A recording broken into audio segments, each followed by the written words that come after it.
Iya. Pusat Vulkanologi dan Mitigasi Bencana Geologi mencatat Indonesia memiliki 127 gunung api. 75 diantaranya merupakan gunung api aktif yang pernah erupsi sepanjang sejarah.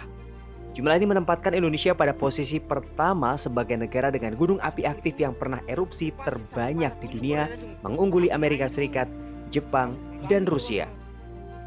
Gunung api di Indonesia tersebar di sepanjang Pulau Sumatera, Jawa, sampai ke wilayah timur Indonesia seperti Pulau Sulawesi dan Nusa Tenggara, atau dikenal sebagai bagian dari Ring of Fire.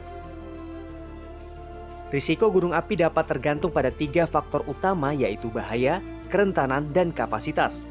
Bahaya sebuah gunung api tidak bisa dikurangi, akan tetapi tingkat kerentanan dapat dikurangi dengan merelokasi masyarakat yang tinggal di sekitar gunung api sebelum terjadi erupsi. Cara terakhir, mengurangi risiko gunung api adalah memperkuat kapasitas dengan membangun sistem mitigasi. Saat meletus atau erupsi, gunung api bisa menjadi sangat menakutkan dan berisiko menjadi bencana bagi manusia di sekitarnya.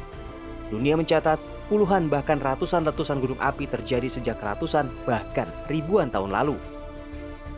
Indonesia merupakan peringkat nomor 1 dunia sebagai negara dengan korban jiwa terbanyak akibat erupsi gunung api. Lebih dari 50% kematian akibat erupsi gunung api di dunia terjadi di Indonesia.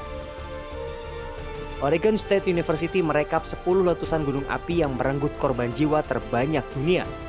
4 diantaranya merupakan gunung api yang berada di Indonesia, yaitu Galunggung, Kelut, Krakatau, dan Tambora.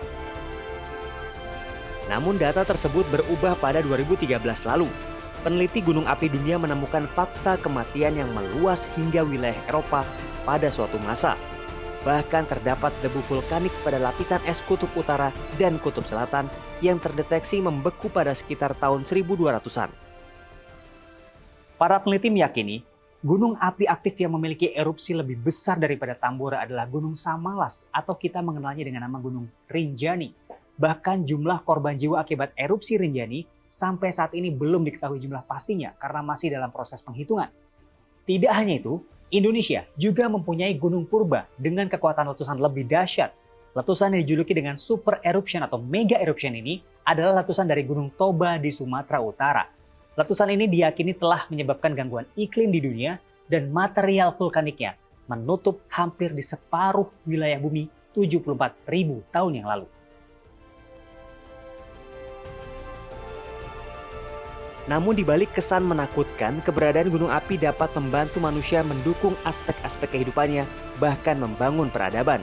Di antaranya dengan kekayaan mineral bumi, air bersih, ketersediaan produk erupsi seperti batuan dan pasir, kesuburan tanah untuk mendukung agrikultur, dan potensi pariwisata. Manusia sangat membutuhkan gunung api. Kita bahkan kalau misalnya gunung api tidak ada di Indonesia, kita akan lebih kerja keras untuk membangun perekonomian di negeri ini gitu, karena banyak sekali sumber daya dari gunung api ini yang kita manfaatkan, bahkan untuk energi ya, seperti energi terbarukan ini, seperti geotermal. Kalau kita melihat gunung api ini seperti